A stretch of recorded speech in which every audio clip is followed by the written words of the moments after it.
In the name of the Father, and of the Son, and of the Holy Spirit. Amen. The Lord be with you. And with your spirit. My dear brothers and sisters, let us acknowledge our sins and so prepare ourselves to celebrate the sacred mysteries.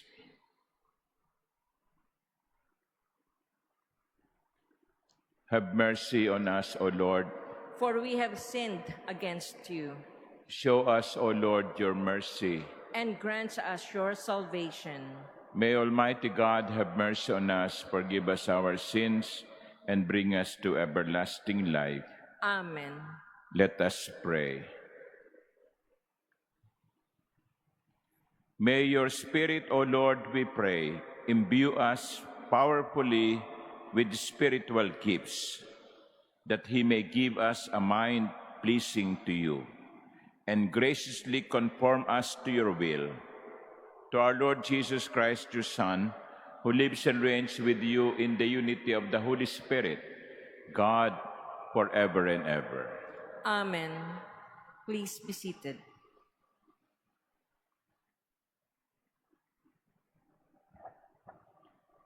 A reading from the Acts of the Apostles.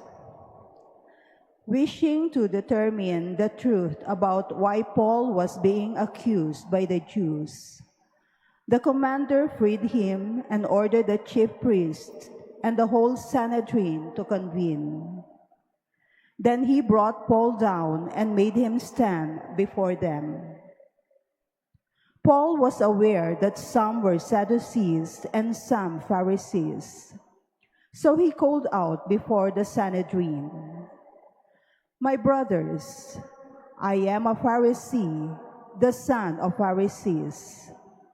I am on trial for hope in the resurrection of the dead." When he said this, a dispute broke out between the Pharisees and Sadducees, and the group became divided. For the Sadducees say that there is no resurrection or angels or spirits, while the Pharisees acknowledge all three. A great uproar occurred, and some scribes belonging to the Pharisee party stood up and sharply argued, "We find nothing wrong with this man. Suppose a spirit or an angel has spoken to him." The dispute was so serious that the commander, afraid that Paul would be torn to pieces by them, ordered his troops to go down and rescue Paul from their midst and take him into the compound. The following night the Lord stood by him and said, "Take courage, for just as you have borne witness to my cause in Jerusalem, so you must also bear witness in Rome." The word of the Lord. Thanks be to God. Keep me safe, O God, you are my hope. Keep me safe, O God. You are my hope. Keep me, O God, for in you I take refuge. I say to the Lord, "My Lord are you." O Lord, my allotted portion and my cup, you it is who hold fast my lot. Keep me safe, O God. You are my hope. I bless the Lord who counsels me. Even in the night my heart exhorts me. I set the Lord ever before me.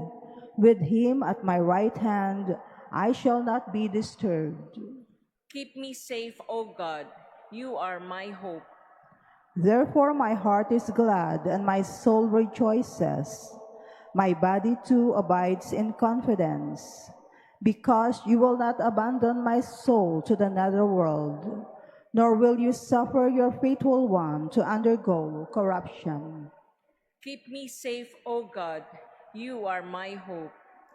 You will show me the path to life, fullness of joys in your presence, the delights at your right hand forever. Keep me safe, O God. You are my hope. Please stand.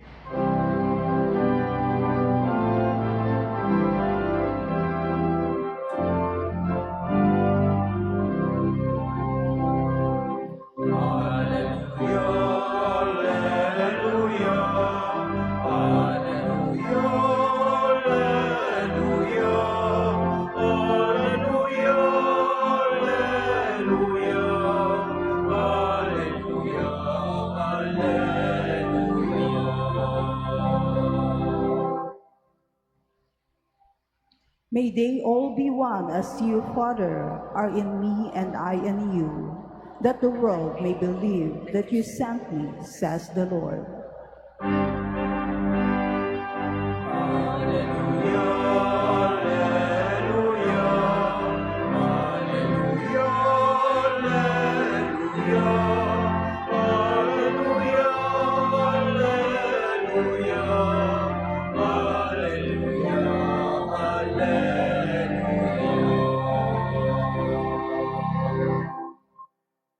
The Lord be with you. And with your spirit. A reading from the Holy Gospel according to John. Glory to you, O Lord. Lifting up his eyes to heaven, Jesus prayed, saying, I pray not only for these, but also for those who will believe in me through their word, so that they may all be one, as you, Father, are in me and I in you, that they also may be in us, that the world may believe that you sent me.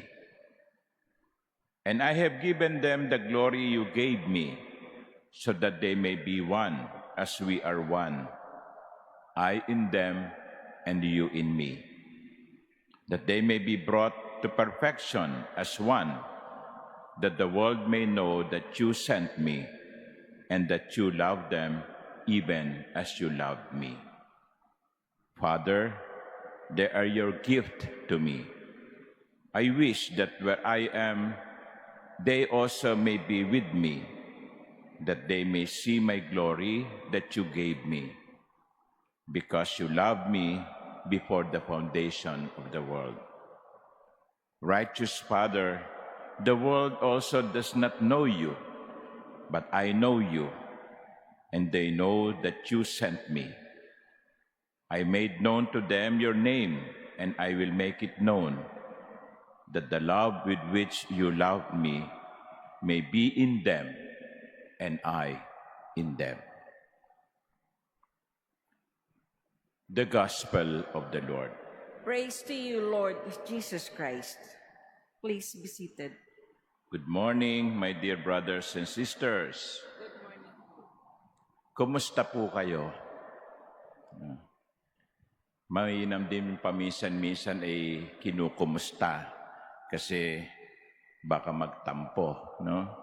Meron kasing isang ale, hindi kinumusta, naiyak, no? So, kumusta po kayo? Okay lang? Very good. Mga minamahal kong kapatid, siguro kung meron tayo isang dapat kumustahin, ay si Pablo sa unang pagbasa. Kung makakausap natin siya noong panahong yon, siguro magandang itanong, kumusta ka na? Kasi yung pagbasa natin, yung unang pagbasa natin, ay naglalarawan kung paanong si San Pablo ay dumadaan sa maraming pagsubok. Iniharap siya sa mga Roman authorities para litisin, yung mga religious leaders ay galit sa kanya. Ang dami niyang pinagdaraanan. Alam niyo kung si San Pablo ang magkukwento ng kanyang karanasan, hahanga kayo, pero maaawa din kayo. Na pinahagupit, na inanod sa dagat, nagutom, pinakulong, at sa bandang huli ay pinugutan ng ulo. Pero alam nyo, mga minamahal kong kapatid, dito sa unang pagbasa, merong isang bahagi doon na dapat na magbigay din sa atin ng kalakasan to give us the courage and the strength, the inspiration to continue doing what we are doing, to being righteous, doing the right thing. And that is when the Lord appeared to Paul at night, and the Lord said, "Take courage. Lakasan mo ang iyong loob." Yan ang sinasabi din niya sa atin. Ano man ang pinagdaraanan natin sa buhay, anumang mga problema ang ating pinapasan, lakasan natin ang loob. Pansinin ninyo, ha? Sabi ng Panginoon, just as you have borne witness to my cause in Jerusalem, so you must also bear witness in Rome. So, hindi sinabi ng Panginoon, Pablo, lakasan mo ang loob mo, aalisin ko ang problema mo. Hindi. Ang sabi ng Panginoon, okay, so nagbigay ka ng saksi dito, dadaling kita sa Roma para doon ka naman magbigay saksi. Hindi inalis ng Panginoon yung problema ni Pablo. Di ba tayo kumisan ganun ang ating panalangin, Lord, sana po ay mawala na itong mga krus na aking pinapasan. Sana po ay wala na akong haraping problema. Pero ang sabi ng Panginoon, lakasan mo lang ang loob mo. Take courage. I will assure you that I will be with you. Yan ang panghawakan natin. Ang Panginoon ay kasama natin. Pero hindi lamang po yun ang nagpalakas kay San Pablo. Hindi lamang yung katiyakan na binibigay sa kanya ng Panginoon, kundi yung kanyang pananampalataya sa muling pagkabuhay. Sabi niya, I am on trial for hope in the resurrection of the dead. Kaya naman ako nagkakaganito, kaya naman ako nililitis, ay sapagkat ipinangangaral ko si Kristong muling nabuhay. Yan ang aking pinanghahawakan. Na pagkatapos ng buhay na ito, may naghihintay sa aking buhay na walang katapusan. I think that should also give us the courage to continue because we know that our life here on earth is not the final life. When we die, there is another kind of life that awaits us. Kaya yun ang kanyang, doon siya kumukuha ng lakas, si Pablo.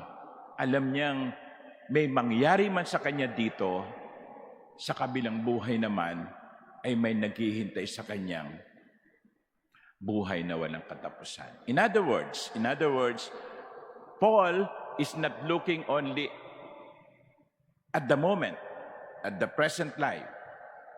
Kasi kumisan ganyan tayo, ang tingin lamang natin nung buhay natin dito, no? Hindi. Paul is looking at life beyond life here on earth. Looking forward, alam niyang may naghihintay sa kanya. Kaya tingnan nyo, kung ganun ang ating pananaw, no, lalakas talaga ang loob natin eh. Kasi alam natin na hindi lamang ang buhay na ito ang meron tayo, kundi merong buhay na walang hanggan. Because without the resurrection, without Christ rising from the dead, suffering has no meaning. Injustice has the final word, and death becomes the end of everything. Diba? Kung hindi kayo maniniwala sa langit, sa buhay na walang hanggan, di ba parang, so yung nangyari sa akin dito, yun na yun? Yung inapi ako dito sa mundo, yun na yun? Yun hindi ako nagkaroon ng katarungan, hindi ako nagkamit ng katarungan sa mundo, yun na yun? Tapos na? Di yung mga gumawa ng mga katiwalian, gumawa ng mga masasama, kung walang buhay na naghihintay, di parang sila ang winner.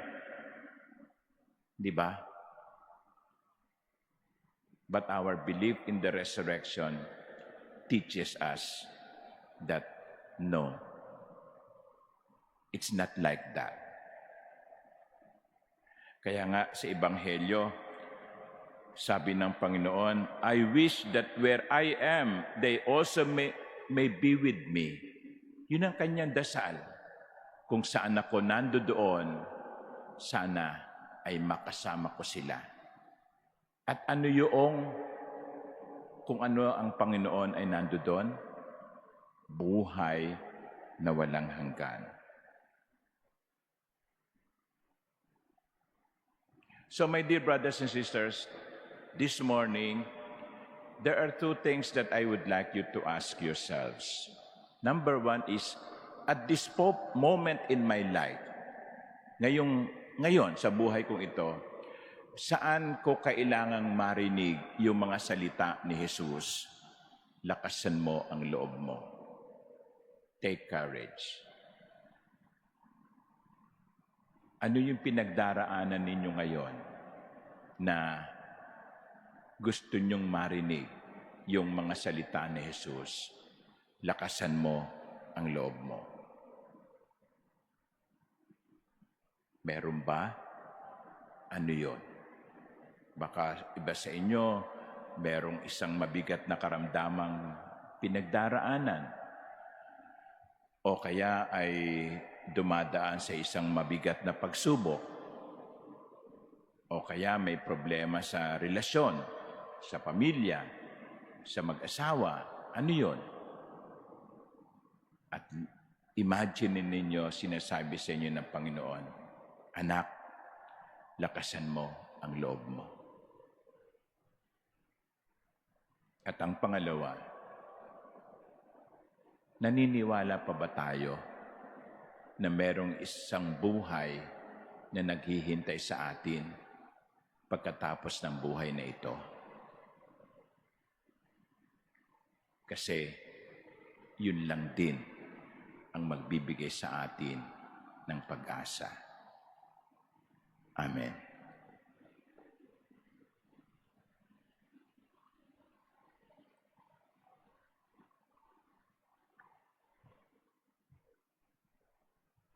Please stand. Jesus prayed to the Father for unity. Waiting for the Pentecost, let us come to the Father and pray for the true unity among all His children. To every petition, our response would be, Father of all, unite us. Father of all, unite us. That all members of the Church may be one in heart and mind in union with our Pope and our bishops. Let us pray to the Lord. Father of all, unite us. That the world may believe in Christ by the united example of Christians. Let us pray to the Lord. Father of all, unite us. That all those baptized in Christ may be brought into the visible unity of the one Church. Let us pray to the Lord. Father of all, unite us.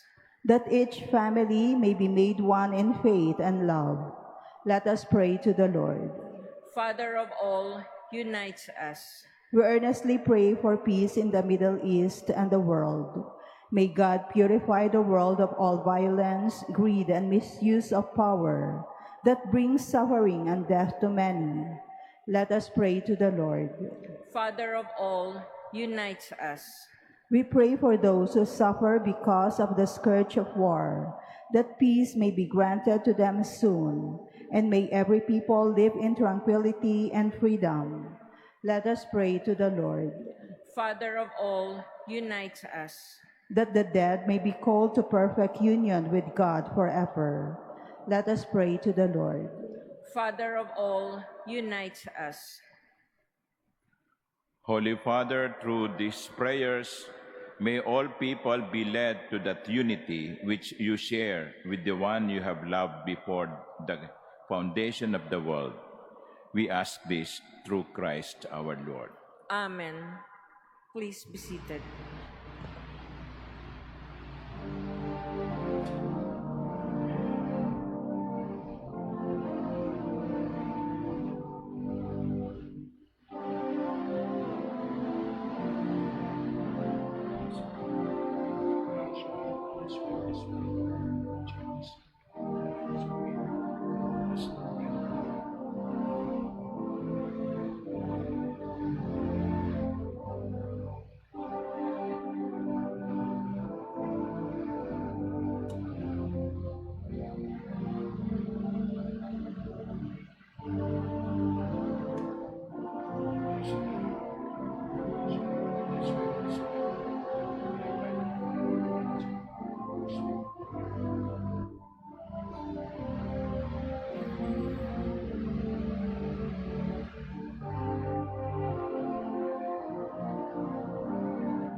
Please stand.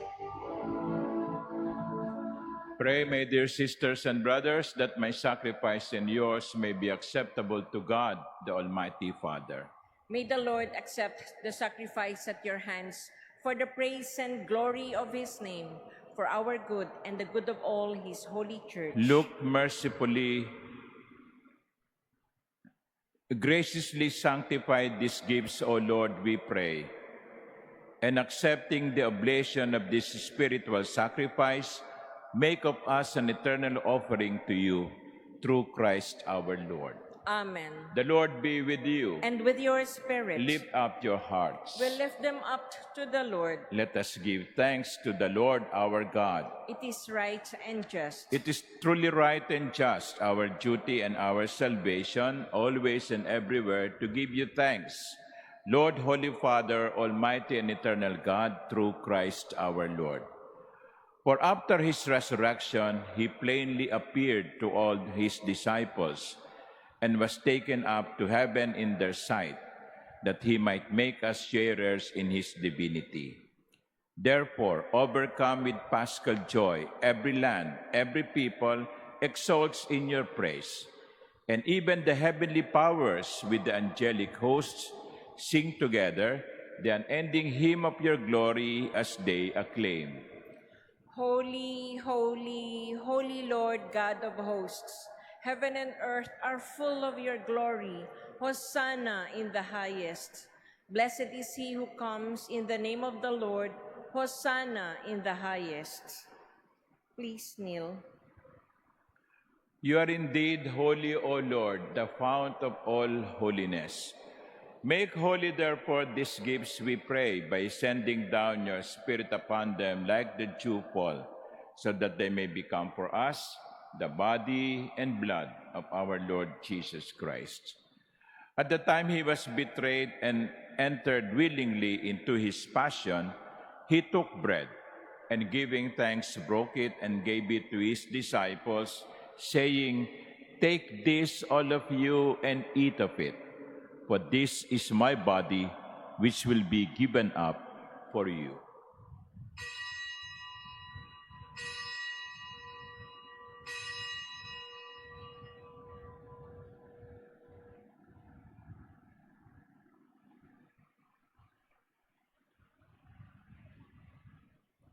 In a similar way, when supper was ended, he took the chalice, and once more giving thanks, he gave it to his disciples, saying, "Take this, all of you, and drink from it. For this is the chalice of my blood, the blood of the new and eternal covenant, which will be poured out for you and for many for the forgiveness of sins. Do this in memory of me."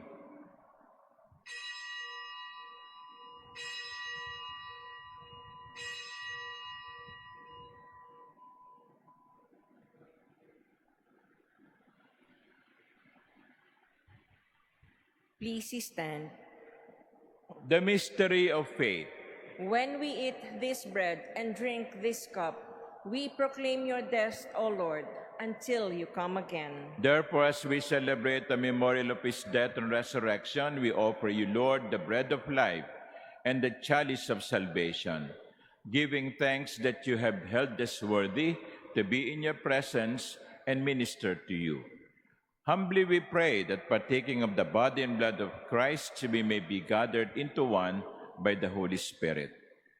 Remember, Lord, your church spread throughout the world, and bring her to the fullness of charity, together with Leo, our Pope, and Jose, our Bishop, and all the clergy.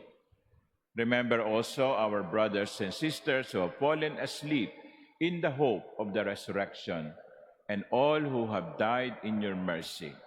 Welcome them into the light of your face.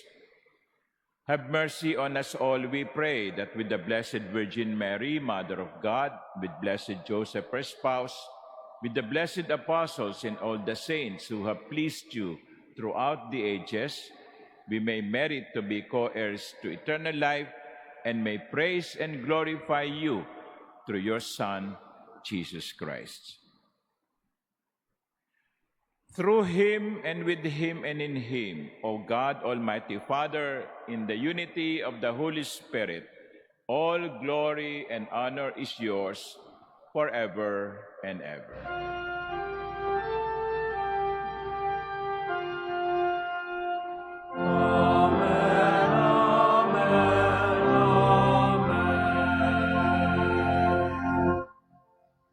At the Savior's command and formed by his divine teaching, we dare to pray.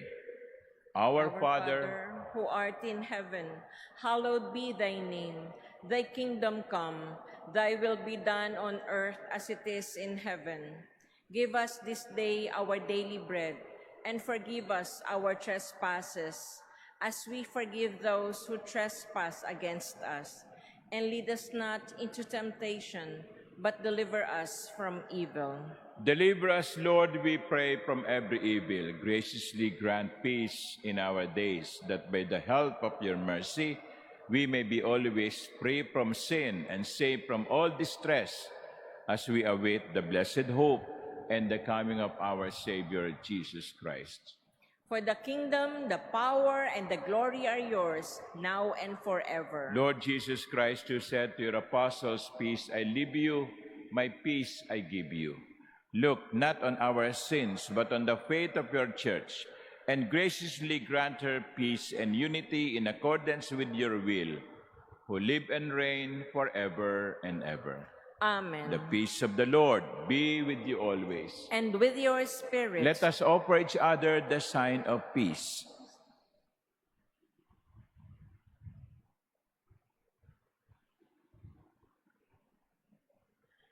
Lamb of God, you take away the sins of the world, have mercy on us. Lamb of God, you take away the sins of the world, have mercy on us. Lamb of God, you take away the sins of the world, grant us peace. Please kneel.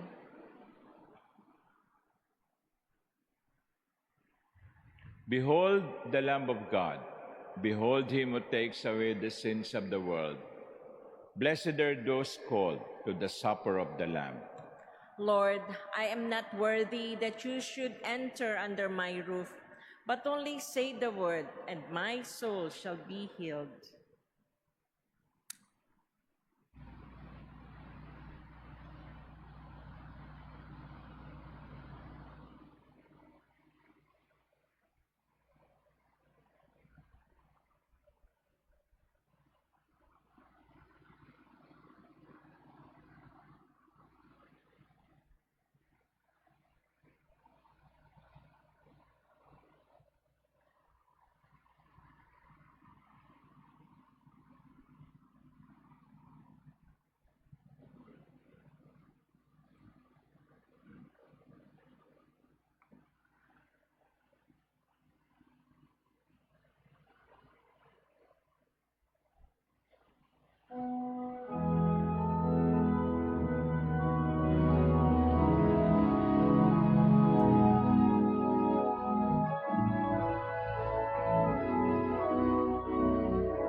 Please stand. Let us pray.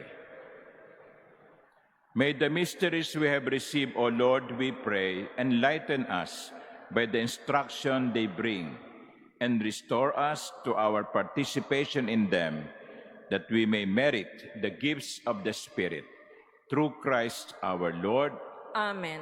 The Lord be with you. And with your spirit. And may Almighty God bless you, the Father, and the Son, and the Holy Spirit. Amen. The Eucharist has been offered. Go in the peace of Christ. Thanks be to God.